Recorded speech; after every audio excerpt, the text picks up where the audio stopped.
여러분 안녕하십니까? 디지털로 표현되는 모든 것을 알아보는 인포맥스티, 저는 오진석입니다. 네, 안녕하세요. 고란입니다. 네, 안녕하십니까? 안녕하세요. 최근에 IT와 크립토 업계를 뜨겁게 달구고 있는 이슈 두 가지가 있다고 합니다. 먼저 1월 초부터 이야기가 흘러나왔던 바이낸스 거래소의 고팍스 인수건, 그리고 대중화에 성공한 인공지능 챗 GPT 이야기가 있는데요.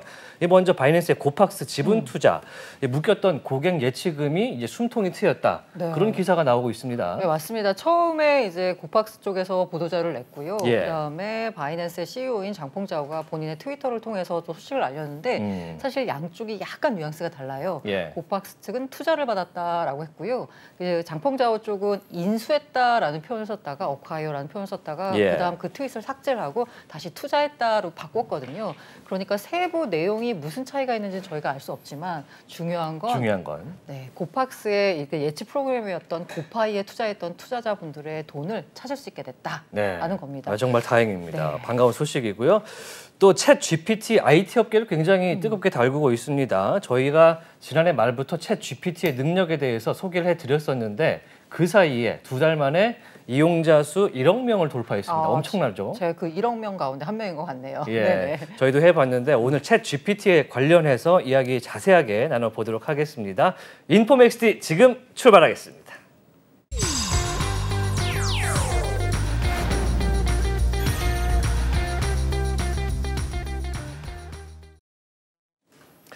네, 차고 넘치는 정보의 홍수 속에서 균형 잡힌 전문가의 인사이트를 만나봅니다. 인포맥스 인사이트인데요. 오늘 만나볼 분은요, 서강대학교 최운호 교수와 함께하겠습니다. 안녕하십니까? 예, 안녕하십니까?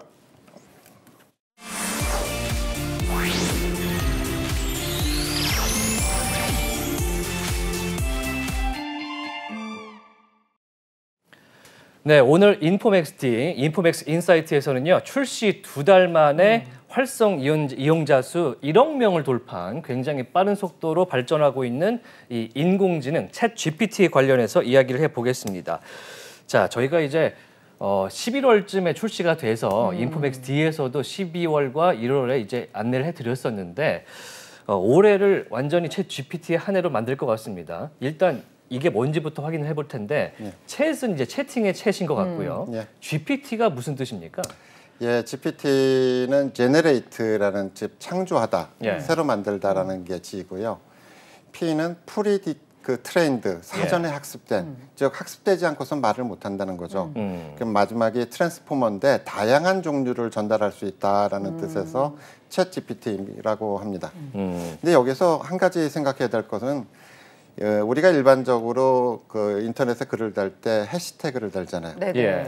해시태그가 숫자가 많아질수록 제 글이 많이 오픈되죠. 네. 그러니까 챗GPT의 원리는 아주 간단합니다. 처음에는 한 500개 정도의 사전에 학습된 게 집어넣어 있고 그게 자기가 왔다 갔다 하다가 좋아요를 누르면 이거는 앞으로 제공해야겠다. 근데 2세대에서는 그게 한 1200개, 3세대에서는 2000개 이상 이런 식으로 자기가 스스로 좋아하는 대답이나 싫어하는 대답을 분류하면서 그렇게 성장하는 엔진이라 보시면 됩니다. 네. 제가 살짝 전문가 분인데 살짝 뭔가 약간 딴지를 걸어보자면 아까 제너레이트를 창조라는 표현을 썼거든요. 창조는 저는 크리에이트가 맞다고 보고요. 제너레이트는 그냥 생성이다 보니까 이게 아직까지는 인간이 뭔가 그 창조의 영역까지 가기에는 조금 부족하지 않나 싶은데 그래서 맞습니다. 챗 CPT가 아니고 GPT가 맞지 않나. 네네네.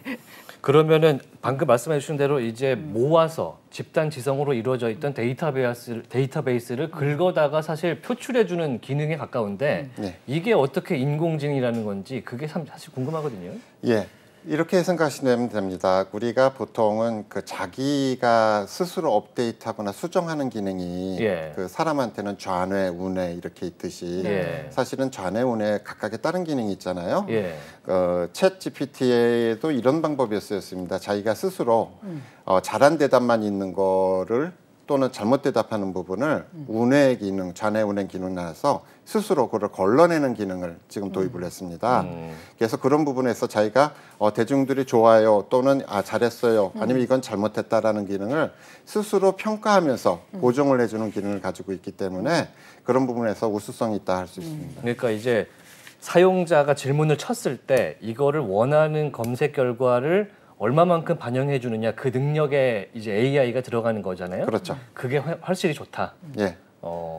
근데 이렇게 얘기할 수도 있겠습니다. 뭐냐면 사실은 아마존이나 구글이나 애플이나 이런 비슷한 종류를 이미 개발을 해놓고 있었어요. 네. 근데 왜 오픈을 안 했냐 하면 유료 서비스이거나 글로벌 기업이 한 거는 조금만 오류가 있으면 아 이거 이상하다, 이거 문제가 있다 이렇게 그 세게 두들겨 맞잖아요.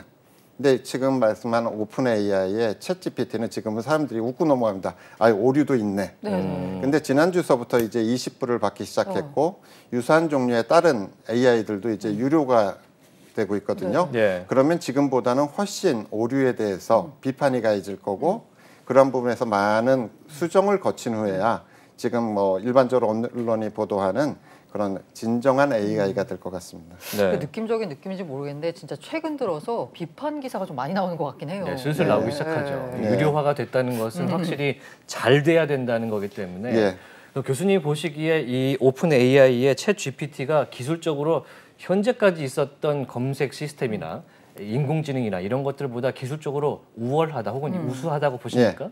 예, 두 가지 관점에서 차이가 있는데요. 이게 그냥 자신이 혼자서 컴퓨터 대수 많이 늘리고 연산을 많이 해서 된다는 게 아니라 이게 그 이번에 마이크로소프트가 왜 그 챗 GPT를 투자를 많이 하고 자신의 플랫폼 위에는 애저에 올라오고 그 위에서 마이크로소프트가 하는 오피스 기능, 즉 파워포인트를 만들거나 엑셀을 하거나 이런 거에 올라오면 지금보다는 10배, 20배 더 많은 기능을 가지게 됩니다. 그래서 그러한 기능을 가지게 될 때 이런 부분이 더 우수성이 나타나는데 과연 다른 경쟁자들이 그러니까 아마존이든 구글이든 국내 네이버나 뭐 KT 지니 등이 이런 부분을 잘 준비해야 될 것 같아서 후반부에 이 부분을 말씀드리겠습니다. 네, 마이크로소프트가 100억 달러, 12조 원 정도를 투자해서 오픈 AI를 사실상 인수한 거나 마찬가지인 상태가 됐는데 이거를 이제 마이크로소프트의 다른 플랫폼에 올리면 12조 원은 충분히 뽑을 수 있다. 아니죠. 그 이상이죠. 왜냐하면 그 우리가 그 1차적인 배추나 무나 이런 데이터성의 거를 가지고 2차 산업에서 가공하고 3차 산업에서 비타민이나 의약품을 하듯이 앞으로는 이런 걸 새로이 비즈니스로 할 만한 기회는 얼마든지 있다고 생각합니다. 그래서 지금 마이크로소프트가 이거를 투자를 한 이유는 기존의 마이크로소프트에도 코타나라는 AI 스피커가 있었어요. 있었죠. 그 위에다가 애주어라는 마이크로소프트의 모든 기능을 합한 클라우드 플랫폼이 있고 그 위에 마이크로소프트의 기존의 서비스들을 전부 다 하나씩 연결시킬 텐데 만약에 이런 상황이 나타나면 그 AI 즉 챗 GPT 같은 경우는 마이크로소프트의 메타버스인 메시에서 가장 많이 활용될 겁니다. 그래서 국내에는 지금 현재 메타버스와 챗 GPT, AI를 구별해서 지금 얘기를 하고 있는데 앞으로는 메타버스에서 가장 많은 기능이 활용될 것으로 보입니다. 확실히 메타버스에서의 이 인공지능 도입이 가시화되고 있는 그런 상황인데 잠시 후에 이야기 나눠보고요. 일단 국내의 AI 시스템하고 좀 비교를 해보겠습니다. 챗 GPT가 확실히 광풍이 불고 있긴 한데 우리나라 거랑은 비교가 힘들다 이런 기사들이 사실 더 많은 것 같아요. 어떻게 보십니까? 두 가지인 것 같습니다. 그 제일 중요한 말은 이렇게 비유를 좀 할 수 있을 것 같습니다. 우리가 어릴 적에 그 알라딘의 요술램프에서 지니라는 게 나왔잖아요. 그렇죠. 지니라는 거는 알라딘이 사용할 때는 착한 용도로 쓰였는데 파란색이고 근데 마술사가 가져가서 하니까 나쁜 용도로 쓰고 빨간색으로 바뀝니다. 알라딘을 쫓아다니면서 막 하죠. 그러면 본인이 앵커님이 쓰시는 AI 챗 GPT가 만약에 이렇게 질문한다. 앵커님이 하신 주요 질문은 어떤 거였어요? 물어보는데 가르쳐주면 그죠? 그리고 만약에 누군가 글로벌 경쟁사가 삼성전자는 주로 챗 GPT를 어떤 질문을 합니까? 반도체 분야에서는 어떤 질문을 했습니까? TV에는 어떤 질문을 했습니까? 할 때는 경쟁 상대한테 정보가 넘어가겠죠. 치명적이네요.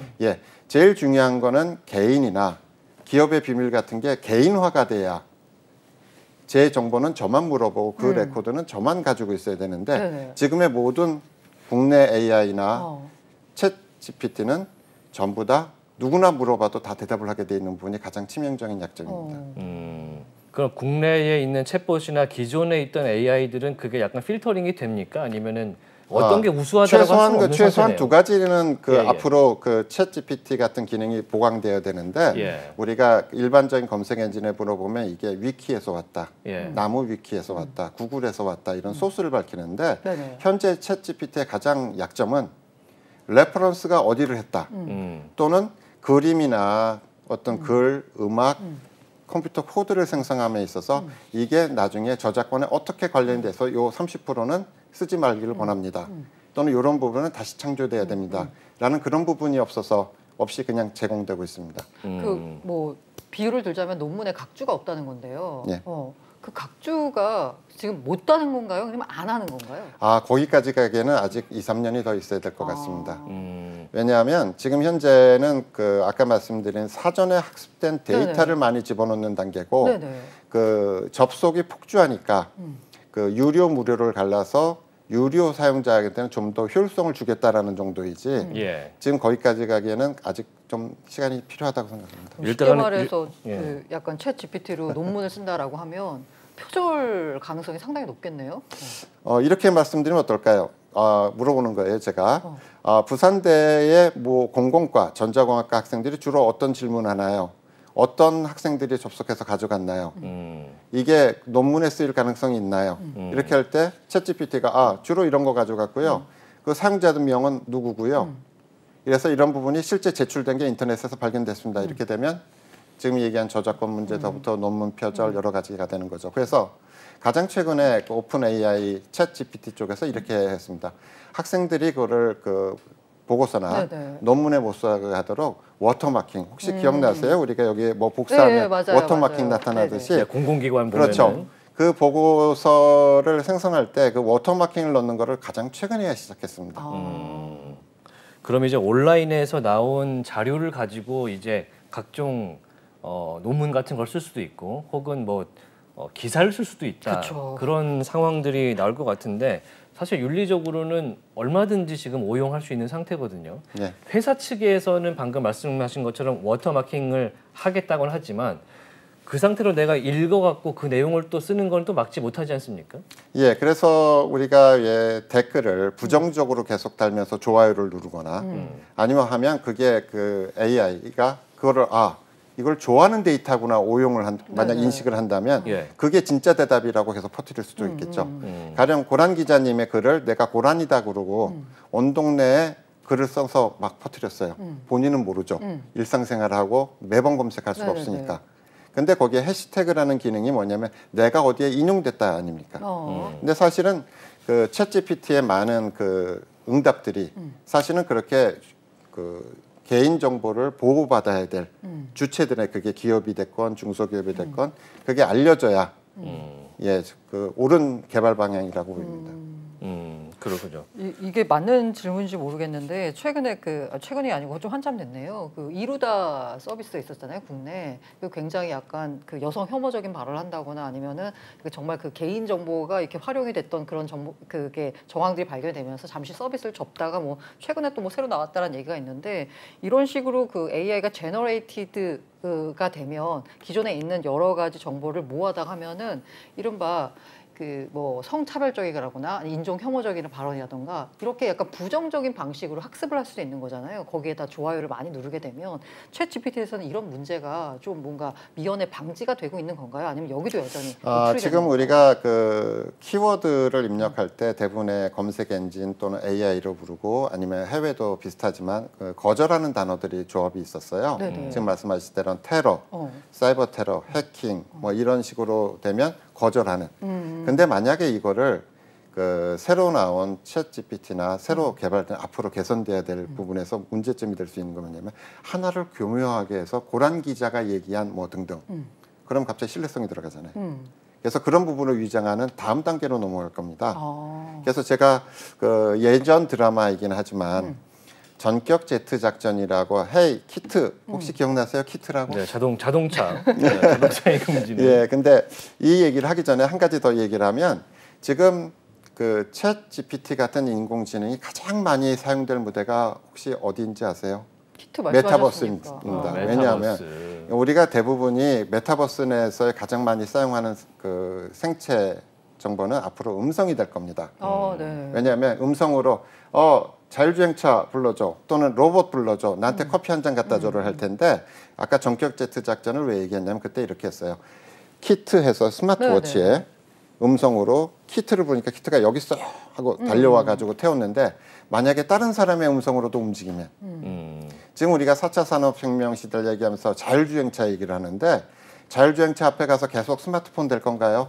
나왔어.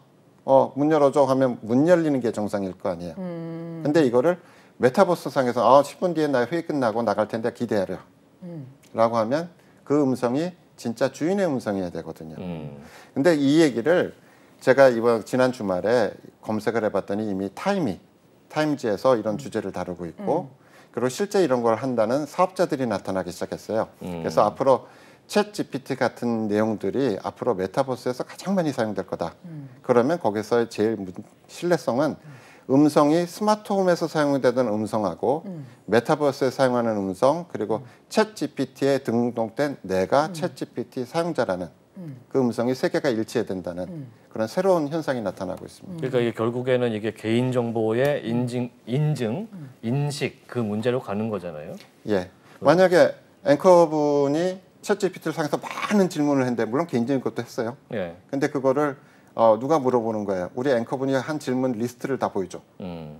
거기에서 혹시라도 윤리적인 문제가 있으면 굉장히 치명타를 입을 수 있죠. 그래서 챗 GPT나 AI가 제일 먼저 해야 되는 게 개인화가 돼야 되고 두 번째는 지진, 홍수, 태풍이어도 지금 클라우드에 보관이 안 되고 내 PC나 내 스마트폰에 와 있어야 되거든요.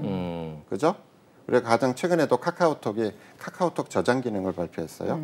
우리가 아이클라우드에 애플의 모든 정보가 있고 그것도 저장하듯이 즉 앞으로 챗 GPT 같은 AI들은 그 모든 개인에 관한 정보는 제 개인의 디바이스에 내려오는 그런 단계를 앞으로 밟아야 좀 전에 질문하신 윤리적인 문제, 노출 문제 뭐 여러 가지가 해결될 수 있다고 생각합니다. 그러니까 지금 챗 GPT는 들어가 보시면은 다들 아시겠지만 전 세계에 있는 모든 데이터베이스를 끌어다가 그냥 누군지 상관없이 그냥 보여주는 거잖아요.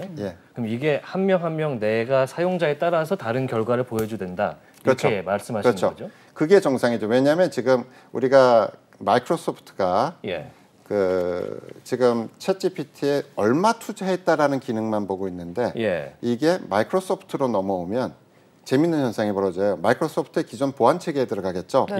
마이크로소프트가 기존에는 지문하고 헬로라는 얼굴 두 번째 제스처를 넣겠다고 작년 5월에 공식 발표했어요.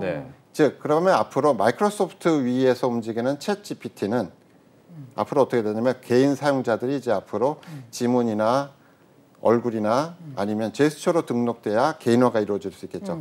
그렇게 보면 국내 그 네이버든 KT든 카카오든 AI를 하는 사업자들은 그 플랫폼 위에 올라갔을 때의 단계를 좀 정리해야 되는데 지금 그런 것도 없이 서치 GPT를 하겠다 뭐 아니면 우리도 그런 걸 따라가겠다 이런 기사만 나오고 있어서 좀 많이 안타깝습니다. 지금 뭐 국내 기업 이야기를 하신 김에 이제 추가적으로 같이 여쭤보겠습니다. 우리나라에서는 사실 수년 전부터 뭐 텔레비전을 구독을 하면 이제 인공지능 스피커를 준다든지 인공지능자가 붙은 것들이 많이 나왔습니다. 그거는 지금 어느 수준이라고 볼 수 있습니까? 정확히 말해서. 혹시 이빨 빠진 뭐 이런 표현을 아시나요? 왜 그 얘기를 드리냐면 국내 지난번 방송에서도 말씀드렸지만 국내의 그 삼성전자 빅스비, KT 지니, 네이버, 뭐 카카오, SKT 아리아 얘의 공통 기능은 음성만 인식하지 주인을 몰라보는 즉 주인 음성을 등록하는 기능이 없고 또 그에 반해서 애플의 시리나 아마존 알렉사, 구글은 아빠 음성 따로, 엄마 음성 따로 개인화하는 그런 부분이 기술이 들어가 있어요. 그러면 스마트홈에서 주인을 몰라보는데 가령 국내 업체들이 두 번째는 메타버스 홈에서도 주인을 몰라보는데 챗 GPT 같은 인공지능을 개인화하거나 그 사람만을 위한 정보를 제공하기에는 이빨이 두 개 빠져 있는 거죠. 그래서 그런 부분들이 시급히 보완돼야 될 사항이라 봅니다. 그리고 이제 개인적인 게 개인화가 되지 않았다. 그리고 거기서 나오는 데이터는 어디서 나오는 겁니까? 챗 GPT랑은 비슷한 계열은 아닐 것 같은데. 앞으로는 이렇게 될 것 같아요. 지금 챗 GPT 같은 종류가 갑자기 한 10몇 개가 될 거예요. 예. 그러면 이걸 또 머지해서 통합해서 챗 GPT에서 나온 글은 이렇고요. 네이버에서 나온 글은 이렇고요. 그리고 이거에 대해서 아마존은 이렇게 해석했어요. 라고 하는 복합적인 새로운 차세대가 나와야지 지금 걱정하시는 여러 가지 것들이 비교도 될 수 있고 또 어떤 것이 진짜 잘하는지 또 그에 대해서 그 사용자들이 어디가 제일 우수하거나 또 평가를 매기는 것에 따라 주식이 오르락내리락하는 그런 기업 비즈니스에 연결이 될 것 같습니다. 지금은 사실 뭐 AI라는 단어만 나오면 마치 그 2년 전에 메타버스라는 단어 때문에 들썩들썩했던 관련 특징주들 이런 얘기가 떠오르는데 지금은 네. AI만 붙으면 난리가 나는 그런 시장이 됐지 않습니까? 제가 국내 업체들이 이런 게 부족하다, 이빨이 빠져 있다라는 얘기는 이런 간단한 얘기로도 해결이 될 수 있어요. 혹시 알리바바와 40인의 도적이라는 거 기억하세요? 네, 옛날 열려라 참깨 하죠. 열려라 참깨, 네. 그죠? 열려라 참깨를 도적들이 하는 거를 알리바바가 들어가서 몰래 듣고 흉내내서 했는데 열렸잖아요. 네네. 그렇다면 국내 빅스비나 KT 진이나 SKT 아리아 같은 것들은 지금 구별이 안 된다고 했죠. 가장 쉬운 차이인데 스마트홈 내에서 옆집 아줌마가 오든 해커가 오든 범죄자가 오든 말을 다 듣는다는 거고요. 네네. 그죠? 근데 그거를 똑같이 스마트홈을 메타버스 홈으로 옮기고 챗 GPT 같은 데 서치만 해주는 GPT를 만들면 세 군데 다 자기가 정당한 유저라고 사용자라고 주장을 할 수도 없고 개인화를 해달라고 해도 모자라죠. 그러니까 3단계가 지금 비어있는 겁니다. 일단은 개인화 단계가 지금 빠져있는 게 현재까지의 챗 GPT로 보이는데 문제는 앞서 말씀해 주신 대로 이 모든 기록을 땡겨다가 노출을 하다 보니까 내 정보가 누가 쳐도 나오는 그런 상황이 오잖아요. 이런 개인정보에 대한 보안이나 보호 문제는 어떻게 해결하고 뭐가 문제가 됩니까? 예, 두 가지 관점에서 얘기하는데 혹시 메디슨 카운티의 달이라는 옛날 영화가 있었어요. 예. 그 옛날 영화에서 일기장이 발견됐어요. 네네. 거기에 일주일간의 그 사랑의 기억이 있어서 그 보수적인 남부 세계에서 이제 가족들한테 노출이 됐지요.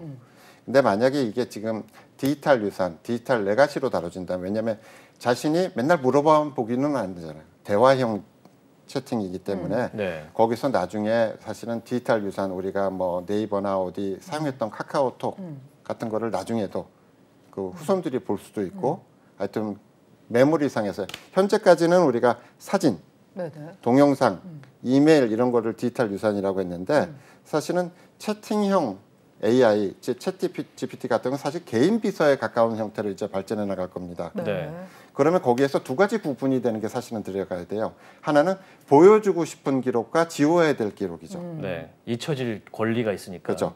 그 많은 국민들은 잘 모르는데 작년 10월부터 우리는 그동안에 뭐 예전에 어떤 SNS를 썼는데 그 기록을 유족한테 오픈하니 안 하니 이런 많은 논쟁이 있었잖아요. 애플이 이미 디지털 유산, 디지털 레가시라는 기능을 작년 10월부터 오픈했어요. 네네. 그래서 평소에 제가 지문이나 얼굴로 하면서 추가적인 변형된 공개키를 하나 만들어가지고 그거를 친구, 가족, 와이프 이렇게 지정을 하면 나중에 사후에 그 유족이 그 사전에 지어진 공개키와 사망증명서 갖다 놓으면 그 안에서 이렇게 데이터를 볼 수 있어요. 그 이메일도 접속할 수 있고 다 할 수 있는데 이미 전 세계 아이폰 유저는 그렇게 쓰고 있어요. 근데 거기에 맹점이 하나 있었던 거죠. 보여주고 싶은 데이터와 지우고 싶은 데이터 구별이 안 돼 있어요. 근데 또 하나 얘기를 드리면 가령 얘기를 들어서 우리가 보여주고 싶지 않은 자료가 공개되면 가장 최근에 국내에 이런 일이 벌어졌어요. 스마트폰에 남편이 사망 후 공개가 돼서 그 안에 들어갔더니 몇 년간 어떤 여자한테 돈을 보내주고 있었다. 근데 그게 실제 형사사건으로 민사사건으로 올라가는 손해배상을 요구하는 일이 벌어졌어요. 그래서 지난 방송에서도 제가 앵커님한테 얘기 드렸죠. 빅스비 우리 앵커님한테 여자한테 온 카톡 나한테 다 보내줘 라고 사모님이 질문하시면 빅스비를 없애야겠습니다. 네. 아니 특정 회사의 기능이 아니라 국내에 AI 스피커라고 나오는 부분이 그렇게 뻥 뚫린 구멍이 있어서 그런 부분을 지적하고자 하는 의미지 어떤 특정 회사의 기능을 얘기하고 싶지 않습니다. 그런데 이제 챗 GPT 같은 경우에는 이제 제가 검색했던 기록뿐만 아니라 남들이 나를 검색하는 것도 다 노출이 되잖아요.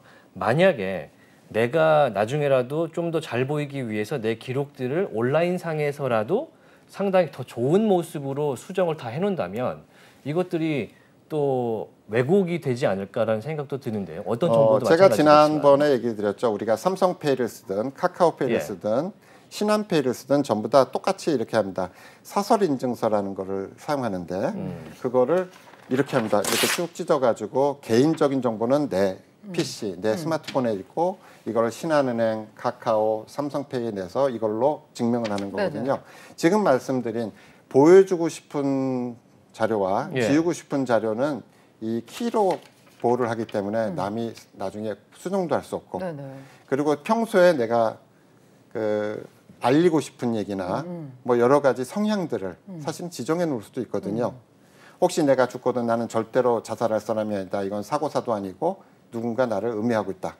라는 기록을 남겨놨거나 아니면 보여주고 싶은 자료가 아니라 나중에 메시지나 유언장의 기능을 가지는 기능도 넣을 수 있어요. 그래서 좀 전에 말씀드린 거는 국내 AI나 검색 엔진들이 조금 한 단계를 높여서 소비자에게 편리하게 나가면 아직은 애플이나 삼성전자나 구글이나 좀 전에 말씀드린 기능이 아직 없어요. 그래서 그런 부분을 좀 남겨놓으면 우리 한국 업체들이 더 글로벌 업체로 1등을 찾을 수 있는. 네. 일단은 우리나라 얘기도 잠깐 해보겠습니다. 방금 말씀해주신 그런 개인화 과정과 개인 인증된 과정이 사실 우리나라에서도 상당히 잘 작동 가능한 부분인데 지금 우리나라에서는 우리나라 그 AI에서는 그게 잘 되지 않는데 네이버나 뭐 LG 그리고 뭐 카카오 이런 곳들이 전부 AI에 지금 다 뛰어들고 있고 사실은 다 개발을 하고 있었지 않습니까? 어디까지 지금 돼 있습니까? 3년 전만 해도 빅스비로 모든 게 될 것 같고 KT 지니가 집에 퇴근하면서 물 데워놔, 불 켜줘 뭐 이런 거를 모든 AI를 개발한 스피커를 개발한 그 6개사가 다 주장했었어요. 근데 3년 전부터 왜 다 사라졌죠? 그렇게 난리를 치던. 제 개인적인 경험으로는 모 회사에서 뭐 가입하면 준다 그래서 AI 스피커 받았는데 사람 말을 인식을 못해. 그래서 국내 그 스피커나 검색 엔진은 그 전부 다 이거죠.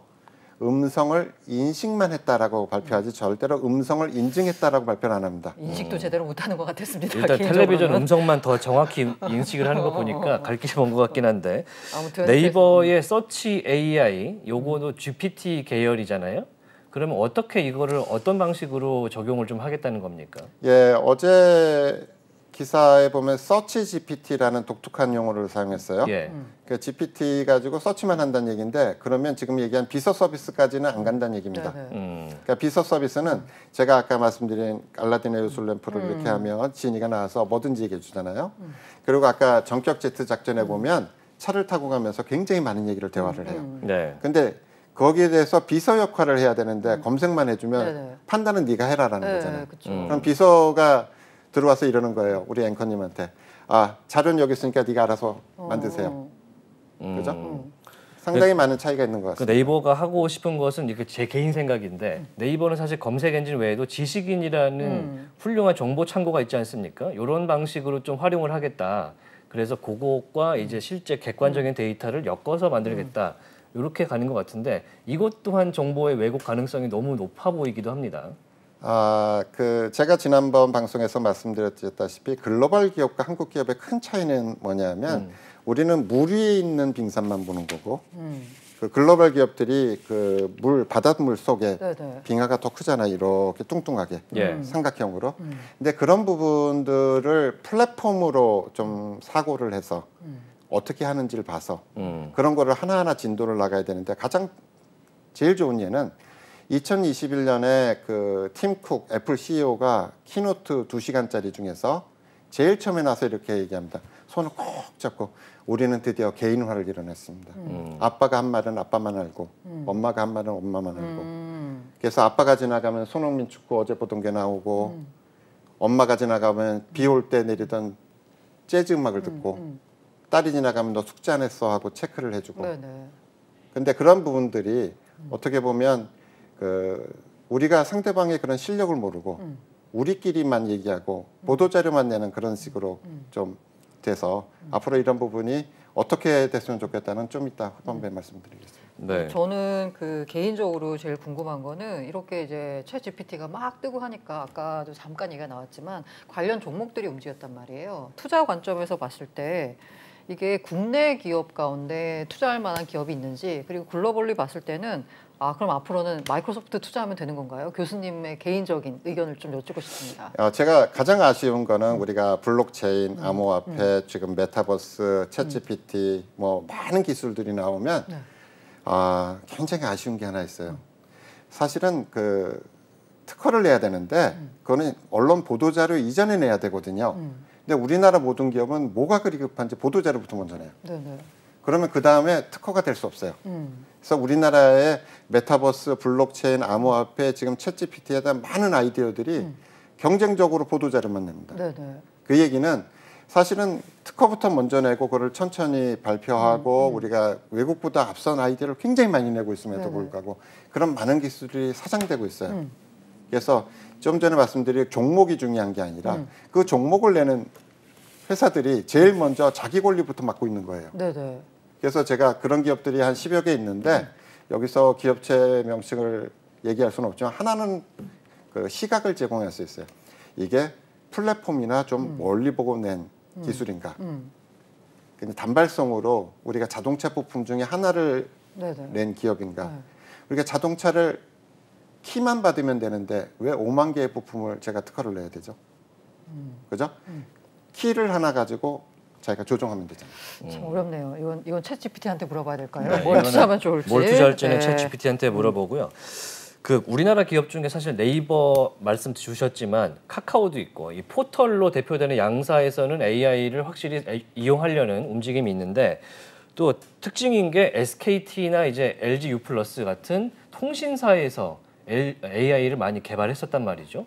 이거는 왜 AI를 통신사에서 개발하고 있습니까? 초등학생 AI, 중학생 AI, 대학생 AI로 좀 구별하고 싶어요. 네. 그러니까 초등학생 AI는 남이 하니까 나도 한다. 중학생 AI는 좀 알긴 하지만 컴퓨터를 좀 많이 투입하면 되나 정도가 중학생 AI고요. 대학생 AI는 한층 한층 쌓아 올리죠. 학점을 따고 자기 프로파일을 만들듯이. 그래서 글로벌 기업과 한국 기업의 차이는 대체적으로 자기 플랫폼 위에다 하나씩 올라야 되는데 그러니까 대표적인 예를 하나 들어볼까요? 네이버가 아크로버스라는 메타버스를 만들었어요. 그리고 그 위에 네이버 신사옥의 로봇을 지금 실험하고 있단 말입니다. 네. 그리고 지금 뭐라고 얘기를 하고 있냐면 배달 로봇을 길거리에 보낸다고 생각하고 있어요. 그러면 네이버의 메타버스는 아크로버스에서는 네이버 음성인식 AI가 주인을 알아볼까요? 두 번째는 네이버가 배달 로봇을 길거리에 내보낸다고 했는데 또는 무인 항공기를 통신사업자들이 앞으로 한다고 하는데 그걸 음성으로 내보낼 때 자기만이 등록된 사용자로서 2시간 동안 이용될 수 있다를 어떻게 제공해야 될까요? 그러면 국내 기존의 네이버, 카카오, 빅스비, 지니한테 그런 예약을 맡기면 주인을 몰라보는데 어떻게 예약을 하죠? 그러니까 제가 얘기하는 거는 시스템적으로 한층 한층 쌓아 올리고 도시 설계하듯이 하나씩 올려야 되는데 유행에 쫓아서만 지금 계속 보도자료를 내는 느낌이 들어서 그런 부분이 굉장히 아쉽습니다. 네, 해외 얘기도 잠깐 해봐야 될 것 같아요. 지금 뭐 MS를 필두로 한 오픈 AI 진영이 있는 것 같고 구글이 사실 검색의 왕자, 제왕인데 지금 어떻게 하겠습니까? 두 가지 차이점이 있는 것 같습니다. 아까 제가 초기에 잠깐 말씀드렸듯이 제일 중요한 거는 구글이나 아마존이나 애플이나 다 개발은 하고 있었어요. 근데 이거를 미루고 있었던 이유는 딱 하나였습니다. 뭐냐면 그 중에서 한번 프로토타입을 했는데 뭐 오류가 났어. 예전에 아마존 알렉사가 방송에서 얘기를 했는데 나 장난감 사줘 했다가 전국에 있는 장난감이 다 배달이 되는. 주문이 돼버리는. 네. 그러니까 그럴 때 사실은 그런 사소한 오류라도 글로벌 대기업들은 한번 얻어맞기 싫으니까 그동안에 사실은 감추고 있었던 건데 이런 부분들이 기존 글로벌 기업의 기존 플랫폼 위에 하나씩 올라온 상태에서 이런 새로운 AI가 올라오면 상당히 큰 경쟁자로 아니면 새로운 더 나을 수도 있죠. 그렇죠. 예, 그런 부분에 있어서 구글의 강점은 기존의 검색 엔진들을 통합해서 그거를 학습시키면 생각보다 많은 대답이 나올 것 같습니다. 네. 근데 이제 그 챗 GPT 나오고 나니까 피차이가 아니면 뭐 하여간 CEO가 나와가지고 코드레드 뭐 발령을 하고 그리고 이제 이번 주인가요? 그 자신들의 그 구글판 챗 GPT가 나온다라고 했었는데 그거에 대해서는 어떻게 전망하세요? 제일 중요한 관점이신 것 같습니다. 뭐냐면 시스템 간에 연결이 안 된 걸 빨리 연결하라는 거를 한국 언론들은 그걸 레드 얼럿 아니면 적색 경보 아니면 큰일 났다 이렇게 하는데 사실은 우리가 왜 무슨 일이 있으면 기업에서 다 모여가지고 야 이것부터 먼저 하자는 우선순위를 바꾼 거에 불과한데 그런 것들을 기자분들이 이제 제목을 뽑아야 되니까 큰일 났다. 예, 큰일 났다. 뭐 코드레드 발동했다는 기사가 계속 나오고 있고 일단 구글은 5월이 되면은 스페로우라는 신형 AI를 공개한다고 하니까 그때까지 좀 지켜보도록 하겠습니다. 이렇게 얘기하시죠. 빙산을 남극에 가보면 빙산이 어떻게 되냐면 둘 다 전부 다 조그만 민둥산처럼 조금씩 있어요. 근데 빙산마다 시스템 바다 밑에 들어가면 그때 차이가 나거든요. 그래서 지금 그 챗GPT가 뭔가 큰 얘기를 하는 것 같은데 물론 마이크로소프트가 이제 플랫폼 위에 올려놓으니 크겠죠. 하지만 상대방 빙산 사이즈도 역시 만만치 않을 것 같습니다. 사실 우리나라 기업이 AI 분야에서 어떻게 살아남고 더 우위를 점할 수 있느냐가 중요할 것 같습니다. 지금 보면은 페이 관련된 특허도 많이 갖고 계시고 인증 관련된 연구를 많이 하시고 계시는데 앞으로 우리나라 기업들이 AI 관련해서 어떤 방향으로 나아가야 좀 더 나아질 거라 보십니까? 제가 개인적으로 항상 얘기하는 거는 우리나라의 잘못된 속담이 있어요. 얼리버드 새벽에 일찍 일어나 그게 아니라 사실은 애플, 구글, 아마존을 이기려면 상대방의 수를 읽어야 되지 않겠습니까? 네. 상대방보다 먼저 기술을 확보해야 경쟁자를 이길 수 있는데 뭐 약간 좀 개인적인 얘기지만 만약에 2014년에 애플이 스티브 잡스가 이렇게 선언을 했어요. 여기다 우린 지문을 달았고 애플페이를 한다. 만약에 이런 거를 미리 꿈을 꾸고 특허를 확보해 놨다면 애플페이를 이길 수 있죠. 지금 현재 애플페이, 구글페이, 삼성페이, 카카오페이 신한페이가 다 똑같은 구조를 가지고 있어요. 생체 정보를 사설 인증서로 암호화하고 서명하는 걸로 너가 주인이 맞으니까 애플페이를 한다. 이렇게 돼 있고 또 하나는 만약에 지금 빅스비 TV 켜줘 뭐 알렉사 조명 켜줘 하는 거를 만약에 누군가가 먼저 꿈을 꾸고 깃발을 꽂아놨다면 앞설 수가 있겠죠. 근데 지금 현재 세상은 어떻게 움직이고 있냐면 모든 것이 목걸이처럼 각각의 요소를 누군가 먼저 꿰는 사람이 1등이 되는 겁니다. 그래서 다행스럽게도 제가 애플보다 먼저, 애플페이보다 먼저 미국 특허를 확보했고 알렉사 TV 켜줘도 역시 한 10개국에 한 50여 건의 특허를 확보했어요. 그래서 제 경험을 일반 중소기업이나 국내 대기업들이 좀 봐줬던 게 항상 자동차를 할 때 5만 개를 다 특허내는 게 아니라 우리가 지금 현재 삼성 폰이나 애플 폰으로 이렇게 차키를 해서 문을 열 수가 있어요. 지금 BMW나 벤츠가 그렇게 하고 있는데 만약에 앞으로는 이제 나왔다 주인 왔다 하면 문이 열린다면 그럼 음성인식이 새로 들어가야 되잖아요. 차 외부에서 어떻게 음성인식할까요? 애플의 차키는 이렇게 하고 있어요. 어떻게 하냐면 네가 애플 아이폰의 주인이다와 BMW가 BMW를 너한테 팔았다. 앵커님한테 팔았다가 두 가지 좀 전에 말씀드린 두 가지 키가 합치를 해야지만 열려요. 그렇죠. 근데 많은 사람들은 그냥 핸드폰 갖다 대면 열리는 거 아니야? 이렇게 생각한다면 똑같이 지금 음성을 애플에도 아이폰에도 등록해놓고 BMW에도 등록해놓으면 음성으로 열 수 있겠죠. 그러니까 제가 처음부터 계속 강조했던 게 우리나라 기업들이 빙산을 위만 보고 있고 바닷물 속에 잠긴 그 빙산 밑에를 못 봐서 그런 부분들을 좀 앞으로 우리나라 중소기업이 보도자료만 내지 말고 미리 좀 했으면 좋겠습니다. 아니 되게 마이너한 질문인데 살짝 궁금한데 음성 요새 그 뭐 페이크 뭐 해가지고 되게 문제가 되잖아요. 잘 이렇게 복제를 해가지고 마치 그 사람이 말을 한 것 양. 이것도 음성도 약간 이렇게 복제를 하면 그래서 그 아마존의 새로운 신형 로봇이 나왔어요. 신형 로봇을 어떻게 하냐면 딱 풀자마자 음성 등록하세요. 그래서 아마존 3번 얘기하면 처음 등록이 되고. 근데 이게 그냥 등록하는 게 아니라 우리가 음성과 사설인증서가 결합한 거거든요. 그리고 그 다음에 바로 물어봐요. 얼굴을 등록하십시오. 그래서 로봇이 얼굴을 등록합니다. 네네. 그게 딱 끝나면 집안에 있던 아마존 알렉사 사물 인터넷이 되는 모든 생태계에 연결하게끔 네네. 그렇게 돼 있는데 그 음성을 복제를 하면 되잖아요. 아니요. 그 음성은 복제를 하면 그냥 맨탕의 오리지널 데이터고요. 네네. 진짜 데이터고 음성이란 데이터고 네. 아마존의 로봇에는 사설 인증서가 로봇 인증서 대기하고 있다 음성하고 이거를 암호화해서 보관하니까 틀리는 거죠.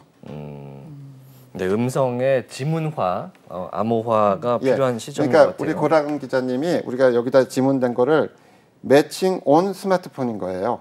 요 안에서 내가 사전에 지문 누른 게 인증서로 암호화돼서 저장돼 있기 때문에 단순한 지문을 복제해가면 통하지 않는 거죠. 그것도 똑같이 음성하고 동일한 방법입니다. 네. 그래서 음성을 쓰든 얼굴을 하든 홍채를 하든 또 제스처를 하든 앞으로는 이렇게 될 겁니다. 얼굴은 이미 보고 있고 지문도 알고 있는데 제스처까지 합쳐져야 이제 모든 게 되는 특히 챗GPT 같은 경우에는 마이크로소프트가 제스처를 쓴다고 했기 때문에 또 애플이 가장 많은 제스처 특허를 가지고 있습니다. 그러면 2개나 3개가 복합돼서 챗GPT를 쓰는 그런 용도가 될 겁니다. 네, 2023년은 아마도 챗GPT를 필두로 한 AI의 발전이 가시화되고 대중화가 될 것 같습니다. 우리나라 기업들도 말씀하신 대로 개인화, 개인 인증을 통해서 좀 자리를 잘 잡았으면 하는 바람이 있습니다. 자, 오늘 챗GPT 관련해서 서강대학교 최운호 교수와 함께 이야기 나눠봤습니다. 오늘 말씀 고맙습니다. 예, 고맙습니다. 네, 인포맥스D 오늘 내용 여기서 모두 마치도록 하겠습니다. 오늘 보신 내용은요, 유튜브 채널 연합뉴스 경제TV에서 다시 한번 보실 수가 있습니다. 저희는 다음 이 시간에 돌아오겠습니다. 함께해 주신 여러분 고맙습니다. 안녕!